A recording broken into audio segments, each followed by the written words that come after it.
नमस्कार मित्रांनो, मी विशाल सर स्वागत करतोय तुमचं आमचं ऑफिशियल यूट्यूब चॅनल मिशन ऑफिसर्सवर. मित्रांनो, एक गंभीर मुद्दा, एक छोटासा व्हिडिओ मी तयार करतोय एका गंभीर मुद्द्यावर, की तलाठी भरती याची अंतिम निवड यादी किंवा सिलेक्शन्स प्रोसेस ही पार पडलेली आहे. आणि जितके विद्यार्थी सिलेक्ट झालेले आहेत किंवा ज्यांची निवड झालेली आहे, त्यांचं तर मी स्वागत करतोय किंवा त्यांना भरपूर माझ्याकडून शुभेच्छा सुद्धा देतोय. पण काही प्रकार असे पण घडलेले आहेत, जे तुम्हाला माहिती असतील किंवा पेपरबाजी मधून तुम्हाला नक्कीच समोर आलेले असतील, की यामध्ये घोटाळे भरपूर प्रमाणात झालेले आहेत. आणि ज्यांचे सिलेक्शन झालेले आहेत, त्यांच्याबद्दल तर कौतुक आहेच. शिवाय असे पण काही विद्यार्थी आहेत ज्यांचं सिलेक्शन झालंय आणि घोटाळ्याच्या माध्यमातून जर त्यांचे सिलेक्शन झालेले असेल, तर या प्रकारावर काहीतरी आळा घालण्यासाठी आता शासनाने काहीतरी एखादा नियम किंवा एखादा कायदा तयार करायला पाहिजे. आता नुकतीच ही बातमी, की परीक्षा केंद्र संचालकाचे नातेवाईक टॉपर टॉपर आता यामध्ये जे घोडाचे प्रकार झालेले आहेत, तर जे परीक्षा केंद्रावर जे इन्व्हिजिलेटर्स किंवा ज्यांचं ते परीक्षा केंद्र असतं, तर त्यांना कॉम्प्युटर हॅक करून किंवा एका कॉम्प्युटरवरून दुसऱ्या कॉम्प्युटरवर डाटा सेंड करणे किंवा या पद्धतीचे प्रकार जे काही पण टेक्नॉलॉजीनुसार होत असतील, तर त्यामध्ये सुद्धा असे घोड करण्यात येतात. तर हीच बातमी, की परीक्षा केंद्र संचालकाचे नातेवाईक टॉपर, ज्यामध्ये तलाठी भरतीतील नवीन घोटाळा उघड झालेला आहे. असे कित्येक तरी विद्यार्थी असे आहेत ज्यांनी 20-20 लाख किंवा 25 लाख 30 लाख असे देऊन त्यांनी तलाठीची सीट बुक केली. बरं का, सीट बुक केली मीन्स त्यांनी पैसे देऊन ती सीट खरेदी केली असं म्हणायला काहीच हरकत नाही. कारण तुम्हाला माहिती आहे, की टोटल परीक्षा होती 200 गुणांची आणि नॉर्मलायझेशन केल्यानंतर खूप विद्यार्थ्यांना म्हणजे 48 विद्यार्थ्यांना 200 पेक्षा जास्त गुण मिळालेले आहेत. आणि 200 पैकी जास्त गुण मिळाले याची हरकत नाही.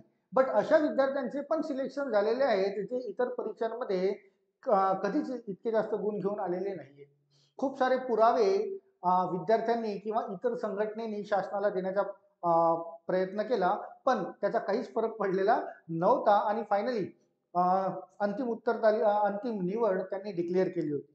इवन आपले जे गृहमंत्री आहेत देवेंद्र फडणवीस साहेब यांनी सुद्धा सर्वांना बोलले होते, की तुम्ही पुरावे गोळा करा, पुरावे आम्हाला द्या, आम्ही त्यावर काहीतरी ऍक्शन घेऊ. पण असं काही झालेलं नाहीये आणि शेवटी फायनल निकाल मीन्स अंतिम यादी डिक्लेअर करण्यात आली. पण आता हळूहळू आता होत आहेत मीन्स जे काही घोटाळे झाले आहेत ते उघड होत आहेत.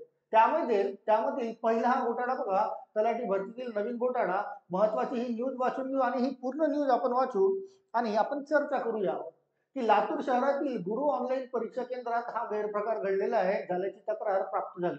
यामध्ये धाराशिव येथील काहीचा समावेश आहे. त्यांची तक्रार पोलिसात करण्यात आली असून दोघांविरुद्ध गुन्हा दाखल करण्यात आलेला आहे. हे कोण बोलतायत, की जे जिल्हाधिकारी आहेत धाराशिवचे सचिन ओंबासे सर यांनी हे स्टेटमेंट दिलेलं आहे.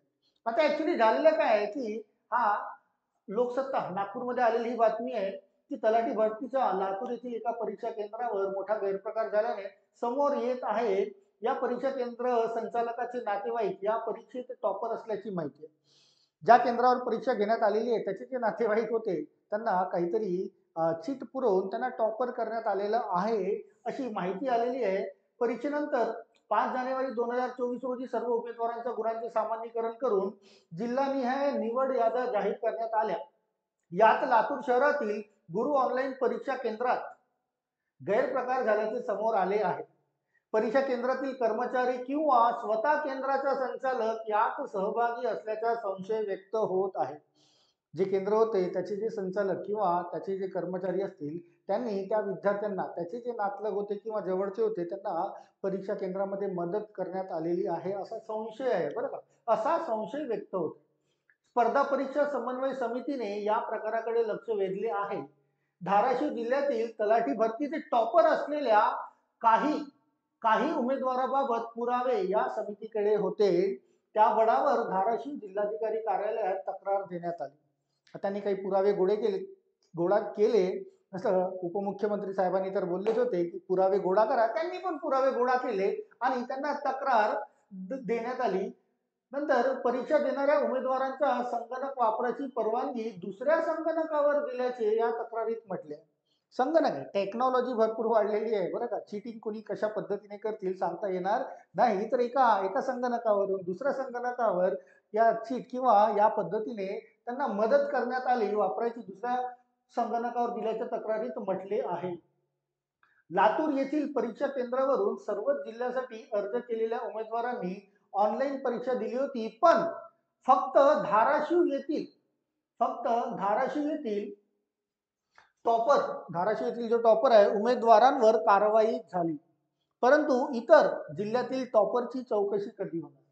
आता हा एक छोटासा पॉइंट आहे, एक छोटासा क्ल्यू आहे बरं का, की जर इथे असं होऊ शकतं तर इतर जिल्ह्यामध्ये कशा कशा पद्धतीने सेटिंग्स पुरवण्यात आलेल्या असतील किंवा चिटिंग्स पुरवण्यात आल्या असतील किंवा त्यांचे जे नातलग आहेत किंवा जे जवळचे आहेत त्यांना कशा पद्धतीने त्यांचे गुण वाढवण्यात आलेले असतील. खूप सारे प्रकार तुमच्या समोर घडलेले आहेत. खूप संघटनेने किंवा विद्यार्थ्यांनी आंदोलने सुद्धा केलेली आहेत, पण शासनावर याचा काहीच परिणाम पडलेला नाही.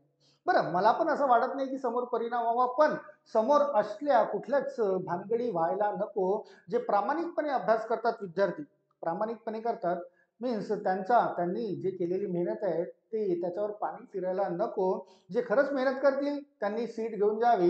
विनाकारण अशा व्यक्तींना, अशा विद्यार्थ्यांना सीट मिळू नये की जे अभ्यास तर करत नाही, काहीतरी पैसे देऊन स्वतःची सीट कन्फर्म करतात.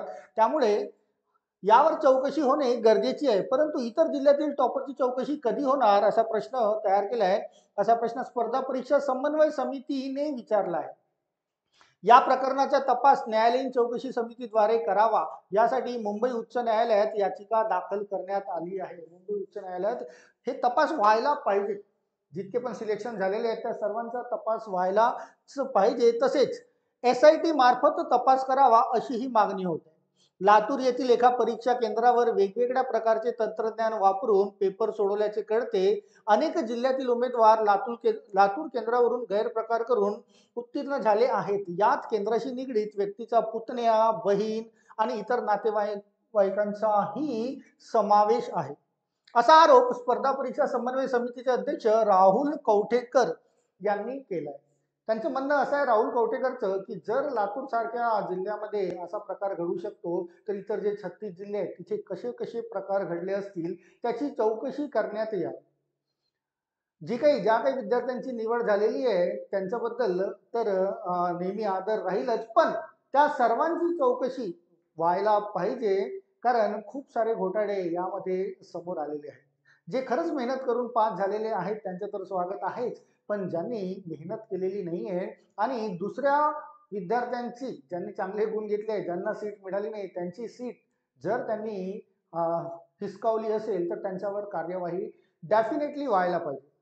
निकाल जो लागलेला आहे, रिझल्ट जो ज्यांची निवड झालेली आहे त्याला रद्द करण्याची काहीच गरज नाही, पण त्यावर पुन्हा चौकशी करून अशा विद्यार्थ्यांना डेफिनेटली त्याच्यावर चौकशी बसवायला पाहिजे की की ज्यांनी गैरप्रकार करून त्यांनी सीट मिळवलेली आहे. काही तर शासनाने याकडे लक्ष द्यावे, कारण यामध्ये चांगले विद्यार्थी जे आहेत, जे अति अभ्यास करून सुद्धा चांगले गुण मिळवून सुद्धा त्यांचं सिलेक्शन होत नाही. तर अशा विद्यार्थ्यांना समोर परीक्षा देण्यासाठी ते निरुत्साही होतात, त्यांना होऊ देऊ नये. म्हणून शासनाने यावर काहीतरी कडक कायदा करायला पाहिजे.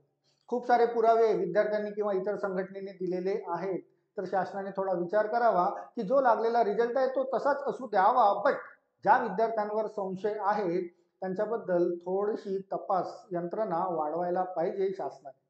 राईट, तुम्हाला काय वाटतं मित्रांनो, की याबद्दल तुम्ही कमेंट सेक्शनमध्ये मेन्शन करू शकता की लागलेला जो निकाल आहे, ज्यांचं सिलेक्शन झालेलं आहे त्यांचे रद्द व्हायला नको, पण जे संशयित आहेत त्यांच्यावर मात्र थोडाफार तपास करावा, असं शासनाला आपण एक निवेदनच देऊ शकतो. कारण मागच्या भरपूर साऱ्या काही दिवसांमध्ये गेलेल्या त्यामध्ये तुम्हाला असं दिसलेलं आहे की जे 60 किंवा 70 गुणही 200 पैकी घेऊ शकत नाही त्यांना 200च्या वर गुण मिळालेले आहेत. तर याबद्दलही तपास करण्यात यावा. खूप सारी पेपरबाजी पण झाली होती. पहिल्याच शिफ्टच्या पहिल्याच पेपरमध्ये औरंगाबाद जिल्ह्यामध्ये म्हणजे छत्रपती संभाजीनगर जिल्ह्यामध्ये तो पेपर बाहेरून कोणीतरी फोनवर जे एक डिव्हाइस घेऊन गेला होता आणि त्यावर उत्तरे तो सांगत होता आणि पोलिसांनी त्यांना पकडलं होतं. असे कित्येक सारे गैरप्रकार या तलाठी भरतीमध्ये घडलेले आहेत. तर तो तपास करावा शासनाने आणि जे योग्य सिलेक्टेड कॅन्डिडेट्स आहेत त्यांनाच ठेवून ज्यांनी गैरप्रकार केले आहेत त्यांची नियुक्ती रद्द करून जे वेटिंगवर असतील रँकिंगनुसार त्यांना ते पद तलाठीचं देण्यात यावं, ही मी माझ्याकडून किंवा माझ्या टीमकडून शासनाला ही विनंती करतोय. तुम्हाला काय वाटतं याबद्दल? तर तुम्ही कमेंट सेक्शनमध्ये डेफिनेटली कळवा. तुमच्या कमेंटचं नेहमी स्वागतच असेल. राईट. फक्त ही माहिती सांगण्यासाठी हा छोटासा व्हिडिओ मी तयार केलेला आहे.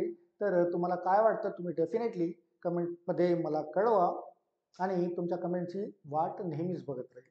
तर तात्पुरता मी इथेच थांबतोय. पुन्हा आपण भेटूया समोरच्या एखाद्या नवीन अपडेटेड व्हिडिओमध्ये. Till then all of you, thank you so much. Thank you.